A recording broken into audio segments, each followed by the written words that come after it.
3 diz assim: refrigera minha alma, guia-me pela vereda da justiça, por amor do seu nome.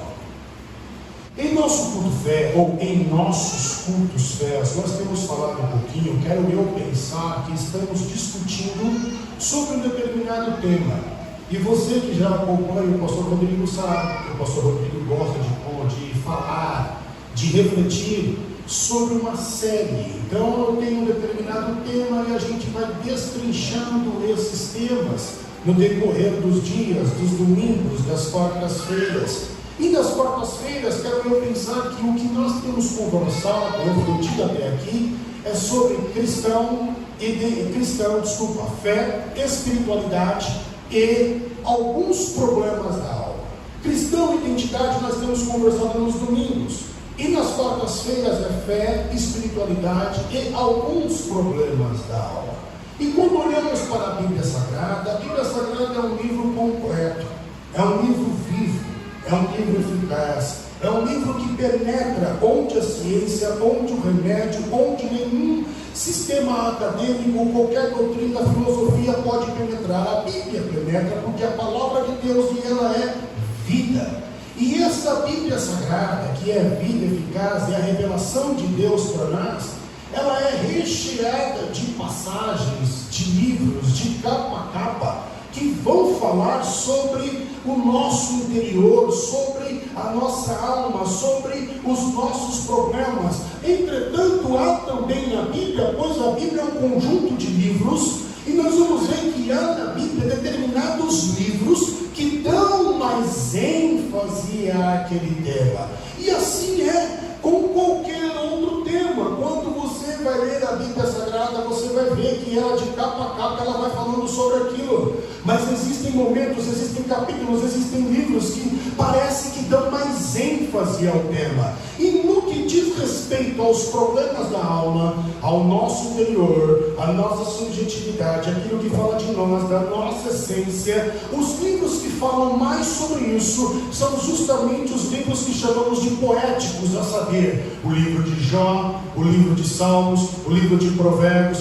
o livro de Eclesiastes e o livro de Cantares. Estes livros vão falar muito mais do que qualquer outro livro da Bíblia sobre os problemas da alma. Esses livros são livros que, além de ser poéticos, onde poderíamos caracterizá-los como uma poesia judaica, eles também são cheios de filosofia, da arte de pensar, são cheios da sabedoria, eles são cheios de aplicação pessoal. Quando você lê, por exemplo, Provérbios, cada versículo de Provérbios deveria ser praticado na íntegra, deveria ser a nossa praxis. Deveríamos ler o livro de Provérbios todos os dias, pois ele vai falar dos relacionamentos, ele vai falar da convivência, ele vai falar da relação do dinheiro. Então é uma cartilha. O livro de Provérbios, ele é uma cartilha, ele é um manual. E quando você lê esses livros, tem aplicação direta na tua conduta, aplicação direta no teu modo de pensar, no teu modo de agir. Estes livros, eles falam da interpretação da sociedade, que nós chamamos da teologia de cosmovisão, a cosmovisão do todo, você ter uma visão do todo, não uma visão limitada.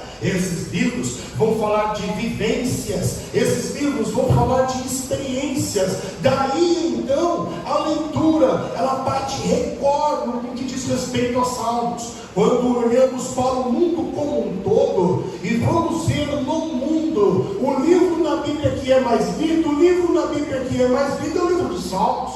E por que o livro de Salmos ele é mais lido? Talvez pela simples expressão, mas também pela identificação. Nele está contido vivências e experiência. O livro de Salmos é um livro de devoção. Então nós vamos encontrar os salmistas, eles sendo devotos a Deus, eles orando a Deus, eles clamando a Deus, o único Deus verdadeiro. Eles são devotos a esse Deus. Entretanto, o livro também de Salmos é um livro de devocional. Ele pode acompanhar o teu dia justamente pelo fato de ter vivências e experiências, histórias. E o que conecta a minha vida com a tua vida é justamente o fator história. Há um determinado momento que eu vou ser sentar e vou conversar com você, e você vai perceber que aquilo que eu passei, você está passando ou vice-versa. E ali a gente passa a se conectar, ali a gente passa a se ligar, e ali a gente passa a ser um só. O que liga uma pessoa à outra são as histórias, e o livro de Salmo tem história, tem narrativa. Por isso, pode entrar na categoria de devocional. O livro de Salmos é um livro de cânticos, é um livro de louvor, é um livro de adoração, mas também é um livro que emana desejos. Pois às vezes você e eu, como cristãos, nós temos uma mania também muito feia de retrair, de reprimir os nossos desejos, as nossas vontades, principalmente no quesito oração em relação a Deus. Eu não vou orar isso não, eu não vou falar isso para Deus não. Olha esse tipo de pensamento que está tendo na minha cabeça. Mas quando você olha e lê o livro de Salmos, você vai ver que os salmistas, eles expressam justamente aquilo que eles sentiam. Isto é verdade, isto é veracidade, isto é autenticidade. Por isso, quando estávamos falando sobre santidade, eu havia dito aos irmãos que a santidade não parte do pressuposto da perfectibilidade. A santidade parte do pressuposto da autenticidade. Pois Davi não era um homem perfeito, mas era um homem santo, era um homem segundo o coração de Deus. Então santidade não está ligado à perfectibilidade. Santidade está ligado à autenticidade. Santidade está ligado à verdade. Por isso não vou camuflar o meu pensamento. Deus, este meu pensamento eu sei que é errado, mas é o que está pairando em mim. E os salmistas, eles eram desse jeito. O livro de Salmos ainda fala sobre os livramentos.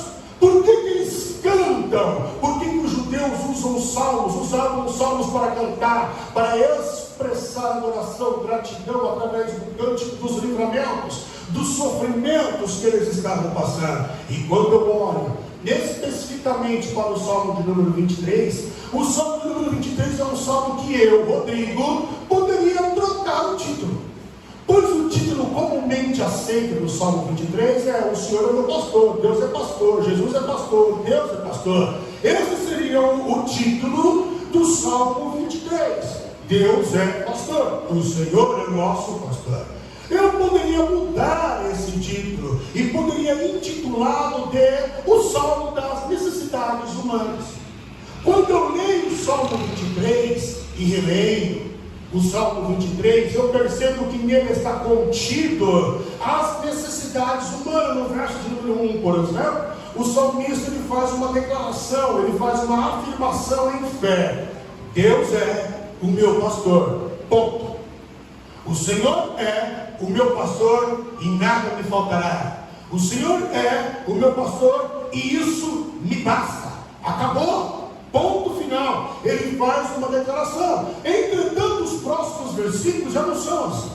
No verso de número 2, por exemplo, o salmista está falando sobre suas necessidades espirituais.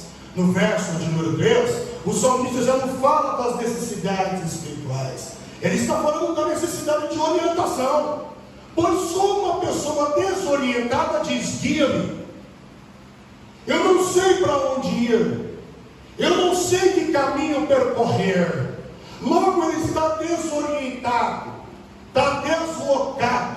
Ele precisa ir a um determinado destino, encontrar o caminho correto. Então quando ele fala no verso de número 3, ele esboça a necessidade de orientação e a necessidade também de refrigério. No verso de número 4, ele já fala das necessidades emocionais. No verso de número 5, ele já parte para o lado físico. Por isso, prepara para mim, ó Deus, uma mesa perante os meus inimigos.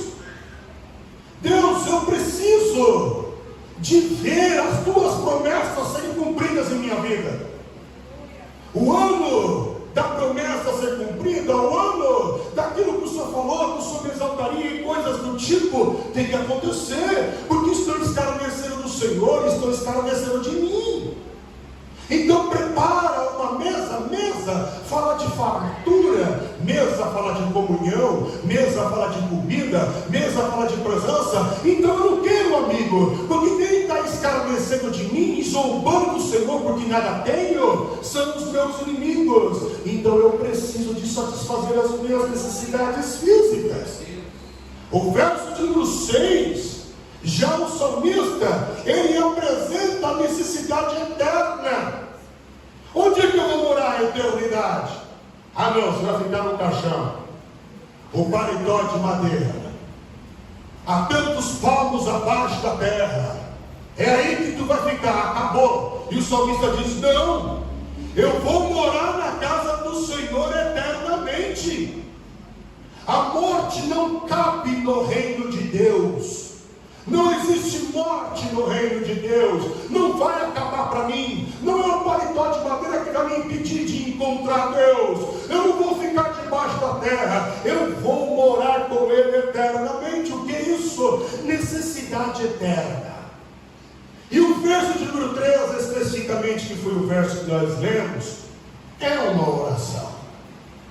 Os Salmos talvez é o livro mais completo da Bíblia Sagrada, porque tem tudo isso que nós falamos, e dentre essas coisas, oração. É uma oração, é uma súplica, é um pedido. E o salmista aqui não está simplesmente suplicando, mas ele está suplicando por algo específico. E qual é a súplica específica? A súplica específica é justamente refrigerar minha alma, porque ele sabia o que queria. E às vezes, quando nós entramos no Santo dos Santos, nós não sabemos o que nós queremos. E não só não sabemos o que nós queremos, como também quando vamos orar, parece que nem orar nós sabemos. Você vai orar com o irmão e de repente ele ora, Jesus abençoa Deus, Deus abençoa Jesus, obrigado. Obrigado pelo meu serviço, mas perdoa os meus pecados. Obrigado pela minha casa e os meus pensamentos, o Senhor me perdoa, mas vai de encontro, Senhor, não esquece, não tem nexo.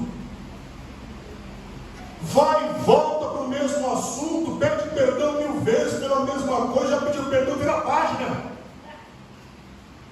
Vai para a próxima cláusula, vai para o próximo pedido, vai esboçar o próximo item. O salmista sabia o que queria. Ai Deus, eu não sei, eu vim aqui para falar com o Senhor, mas sabe, eu não sei bem como é que eu falo, como se Deus não soubesse. Então para que ficar escondendo o que está no teu coração? Como se ele não soubesse o que de fato permeia o teu interior. O salmista é direto. O que eu estou precisando, Deus, dessa minha súplica, nesta minha oração, é que o Senhor refrigera a minha alma. É isso que eu preciso. Há um destino certo, há um pedido certo, uma palavra certa, há uma oração certeira, um endereço certo, um destino certo. Então, quando eu olho para o Salmo de número 23, especificamente o verso de número 3, o que é ele? Ele é a representatividade do âmago do ser humano. Quando eu olho para o Salmo de número 23, eu encontro ele representando a nossa alma do avesso. É como se pegasse o que somos aqui dentro e colocasse aqui fora e ficasse patente. Nós víssemos o que acontece no interior do ser humano. Quando eu olho do olhar clínico, o Salmo 23 ele é um quadro clínico das guerras interioranas do ser humano. Então o Salmo 23 deveria ser usado dentro da psicologia, porque vai abarcar todas as áreas do ser humano, envolver todas as áreas do ser humano. Então o que é o Salmo 23? Muito mais do que um simples salmo que deve ser deixado aberto na estante, ficando com página amarela. Ele é o reflexo da alma humana. Ele é o olhar clínico, o quadro clínico da alma humana. E ele pede algo específico, refrigério. Pergunta é: o que é refrigério? E a resposta é: refrigerar é o ato de refrescar. Está quente, está insuportável ficar nesse ambiente. está me consumindo.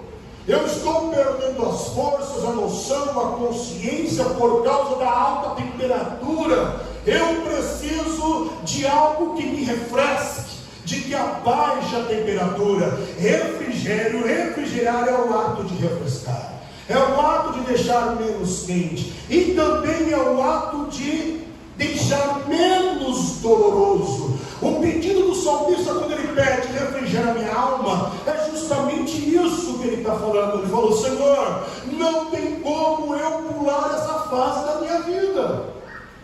Bom seria se cada um de nós tivéssemos em nossa mão um controle remoto do Adam Sandler do filme Clique, que pudéssemos pular aquela fase da nossa vida, aquela circunstância da nossa vida. Como isso não é possível, nós não conseguimos pular as fases da nossa vida, as circunstâncias da nossa vida, os problemas da nossa vida, o sofrimento da nossa vida. Então ele pede: este momento tem como tirar a dor um pouco, amenizar a temperatura, diminuir a intensidade do sofrimento. Tem como amenizar esta fase da minha vida e torná-la mais suportável. É isso que o salmista está pedindo. E quando ele pede o refrigério para a alma, surge agora uma outra pergunta: por que ele pede o refrigério diretamente à alma? Por quê? E acredito que a resposta é porque a alma, ela é a sede das nossas emoções. Achamos e entendemos que é o cérebro, que nele está contido a sede das nossas emoções. Quando olhamos os escritos antigos, independentemente de ser judaico ou não, eles atrelavam o coração à sede das emoções. Entretanto, o coração e o cérebro são apenas um órgão. E acredito eu que na nossa espiritualidade, a alma que faz esse corpo funcionar, usa dos órgãos desse corpo para se comunicar com essa realidade, de trazer percepção de si mesmo. Então a alma usa o cérebro para que você se perceba, mas é ela que é a sede das emoções, é ela que é a sede da razão, ela que é a sede dos sentimentos, ela é a sua psique, ela é você. Isso é a alma.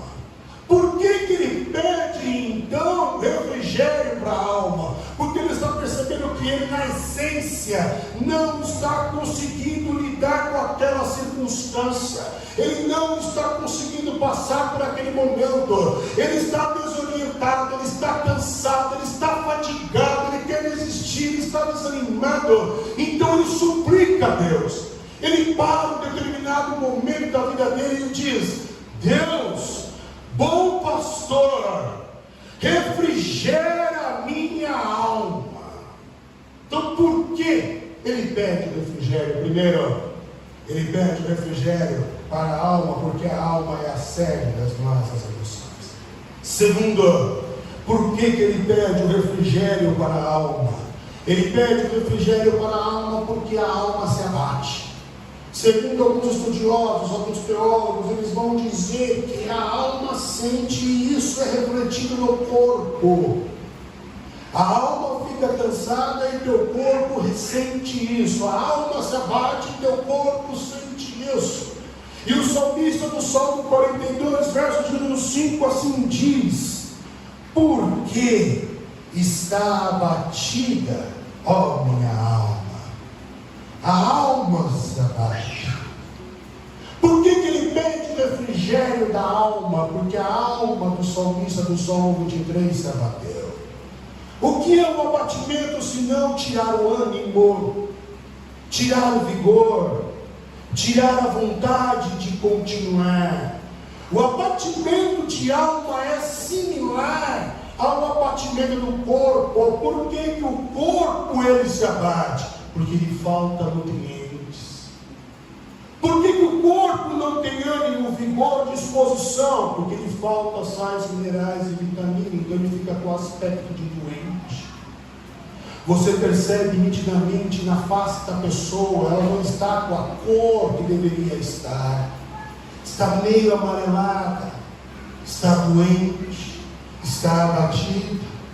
E quando olhamos para a alma, isso acontece também em nosso interior e reflete no nosso exterior, pois sim, é verdade quando a Bíblia diz que um coração alegre aformoseia o rosto, também é verdade o contrário. Um coração triste, a emoção triste, a alma batida, ela vai desconfigurar o rosto.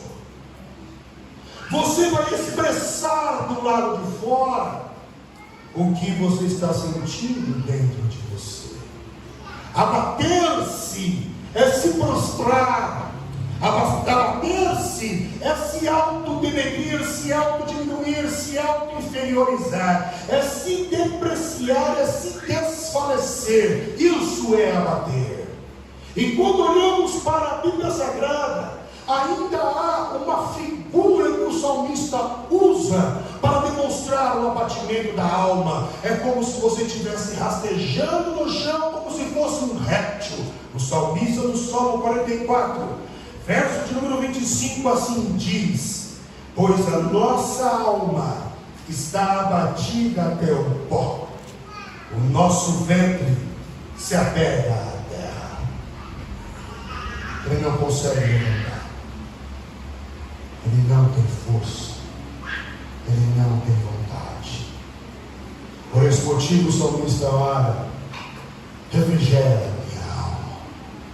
Por que o salmista ora para refrigerar a alma? Primeiro, porque ele é a sede das emoções. Segundo, porque ela se abate. Terceiro, porque a alma se perturba. Salmo 42, verso 5 ainda diz: e por que te perturbas em mim? Então, por que está abatido a minha alma? E por que te perturbas dentro de mim? Perturbado é estar agitado. Então, quando o salmista ora, refrigera a minha alma, é como se ele estivesse dizendo: Deus, por mais que o meu corpo deita, eu não consigo dormir, eu não consigo pegar o sono. Enquanto eu pego o sono é tão leve que qualquer barulho, qualquer coisa já me acorda. Deus, eu estou perturbado, eu estou agitado. O meu corpo pode até chegar a dormir, eu fico meio dormindo, meio acordado, mas a minha mente não para. Quando eu sinto para conversar com alguém, eu percebo literalmente que enquanto esse alguém está falando alguma coisa, a minha mente está pensando em tantas outras coisas, em tantas outras possibilidades, em tantas outras pessoas, que eu não consigo controlar. Aqui dentro está desorganizado, eu não consigo mais dormir e viver em paz. A minha mente está perturbada, por isso, refrigera minha alma. Está abatido, está perturbado. Perturbado fala de inquietude. Pessoas que não conseguem ficar paradas, quietas, está sempre se mexendo, sempre olhando alguma coisa, não consegue focar, não consegue dar atenção. E essa inquietude pode ser proveniente de uma causa, e a causa pode ser proveniente da ansiedade.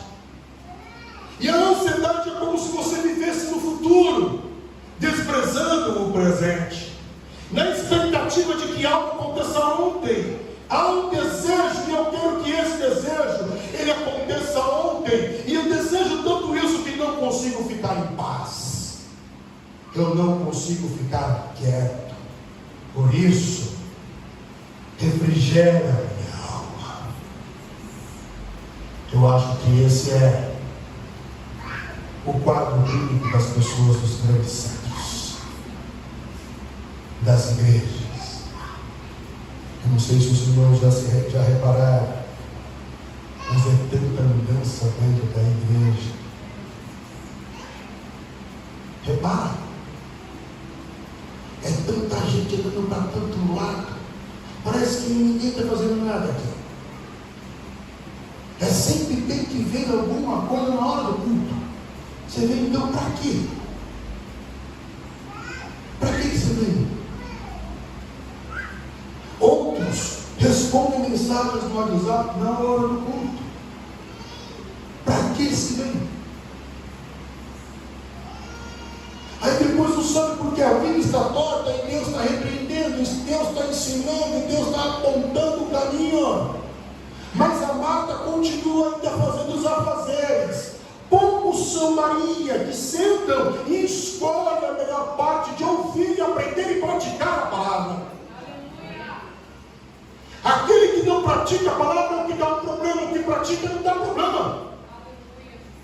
É simples, pois a palavra de Deus é vida, é ensinamento.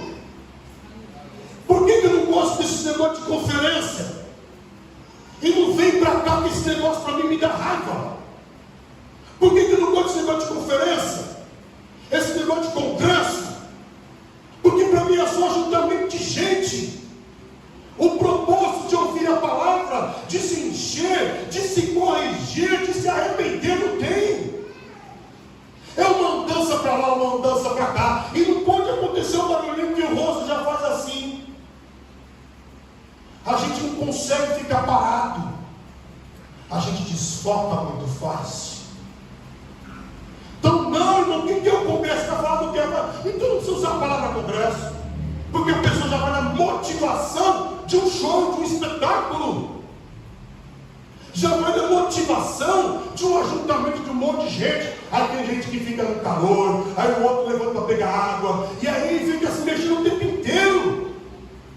E a palavra de Deus sendo pregada. Aleluia. Entrando por aqui, saindo por aqui, eu nem entrando. E não há mudança de vida, não há conversão. É por isso, o Brasil hoje é um dos países mais evangélicos do mundo. Louvado seja o nome do Senhor, ok? Mas o que estão aprendendo? O que? Não há mudança no Brasil. O Brasil continua corrupto, o Brasil continua com alto índice de violência, o Brasil continua com alto índice de prostituição. Então para que esse monte de crente? Para que esse monte de igreja? Sendo que 12 homens, e eu falo 12 porque quando Judas morre, depois eles colocam Matias no lugar. 12 homens, a Bíblia diz que revolucionaram o mundo, alvoroçaram o mundo. Não é para cantar, não é para pregar, é para exaltar o nome do Senhor, aprender, olhar para si e mudar. Quando fala, você tem que vir aqui para tal lugar, para tal lugar, não vou. Não vou. É só ajuntamento de gente que não tem propósito. Não há propósito. Por isso que eu gosto da solitude, como meu Cristo. Jesus pregava, Jesus ensinava, despedia as multidões. Aí ele falou para os discípulos: fiquem aí, atualizando isso dos jornais, vendo quem ganhou aí no Brunier. E Jesus ia por canto. E diz a Bíblia que ali ele ficava com o Pai.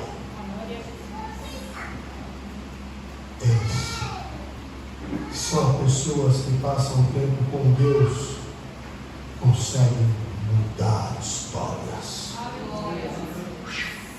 Só. Que Deus tenha misericórdia do Brasil. Que Deus tenha misericórdia das nações. Que Deus tenha misericórdia da igreja do Brasil. Igrejas cheias. Mais do que?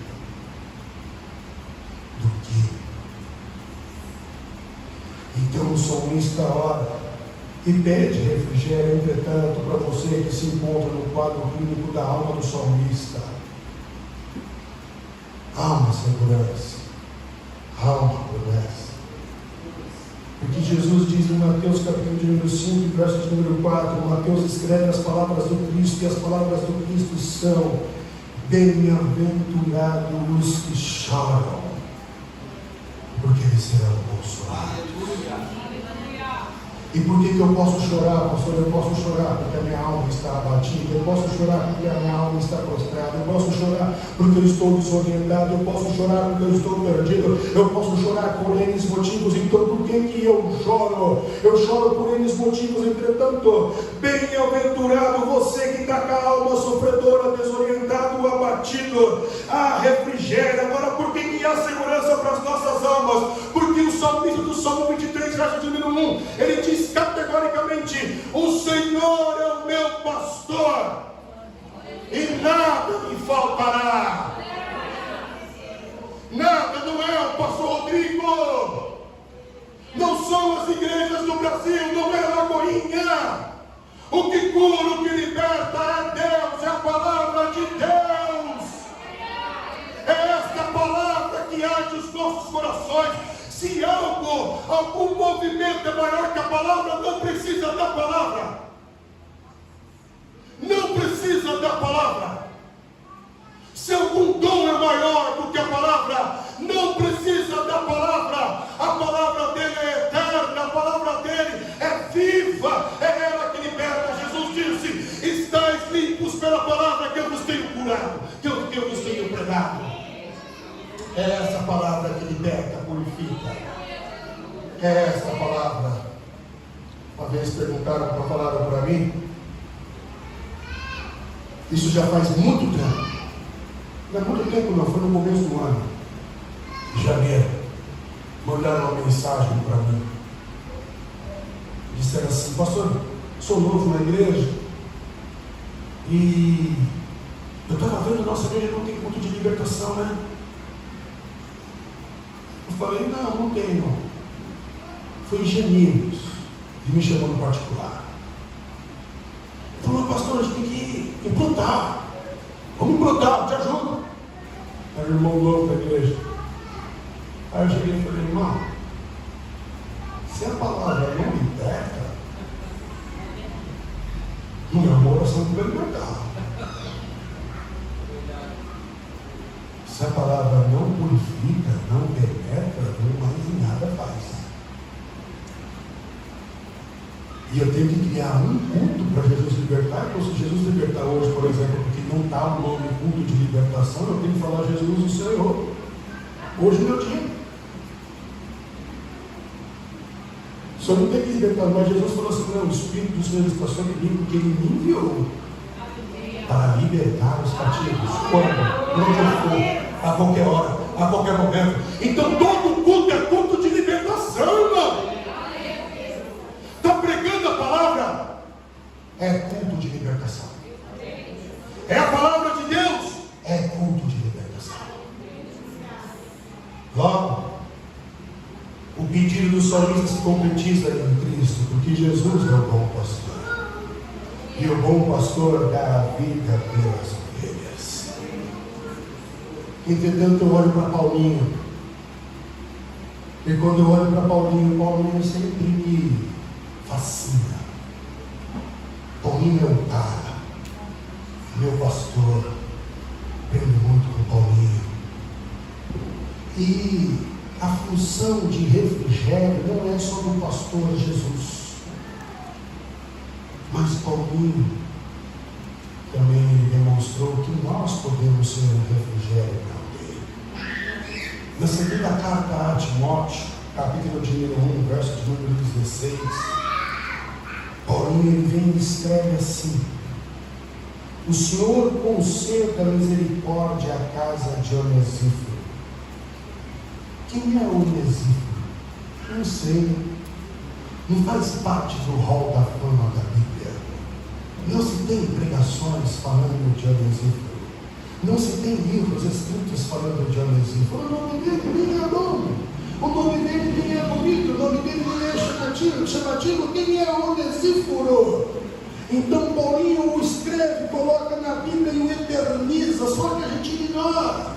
Mas olha o que Paulo fala: que Deus conceda misericórdia à casa de Onesíforo, porque muitas vezes ele me refrigerou. Algumas expressões estão recriadas. Ele me refrigerou, ele me deu assistência, ele deixou menos doloroso, ele Ele deixou mais leve. Ele deixou mais, com menos temperatura, com menos intensidade. Ele amenizou o meu sofrimento, horrível. Não foi Moisés, não foi Moisés, não estava no rol das mãos.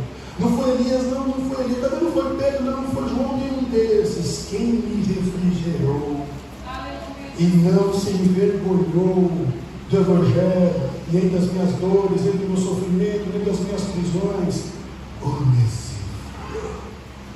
Então eu aprendo uma lição com isso.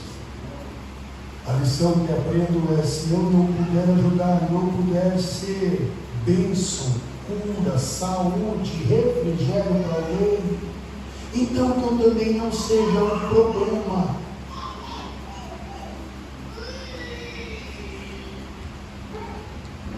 Que eu não seja o problema.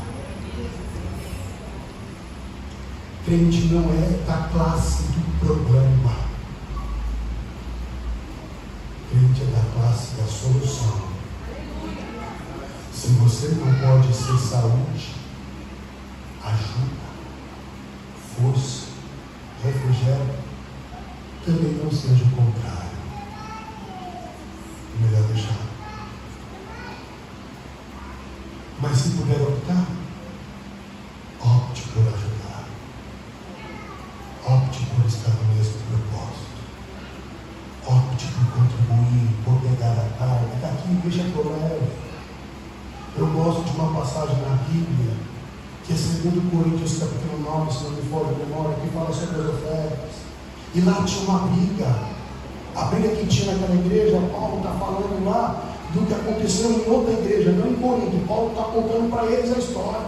E eles começaram a brigar porque eles queriam ajudar. É como se, por exemplo, o Anderson aqui falasse assim: ó, pode deixar que a geladeira eu vou doar.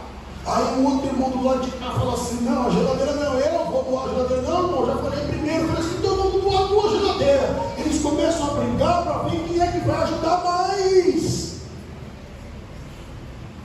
O nível de crente, o nível de cristão. Agora a gente está conclamando. Você pode tocar um violão para nós aqui hoje?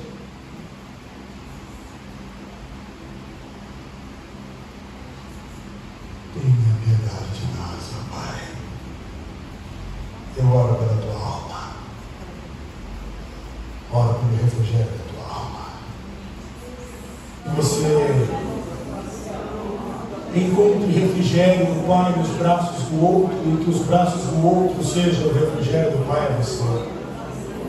Que Deus prospere a tua vida, a tua saúde, o teu emocional, que Deus te cure, que Deus abençoe a tua família, que Deus traga paz ao teu coração, que Deus traga paz à tua alma, que Deus te levante, que Deus te renove, que Deus te fortaleça, que Deus tenha misericórdia de nós, que Deus nos abençoe. Muito obrigado, estamos terminados em nome de Jesus.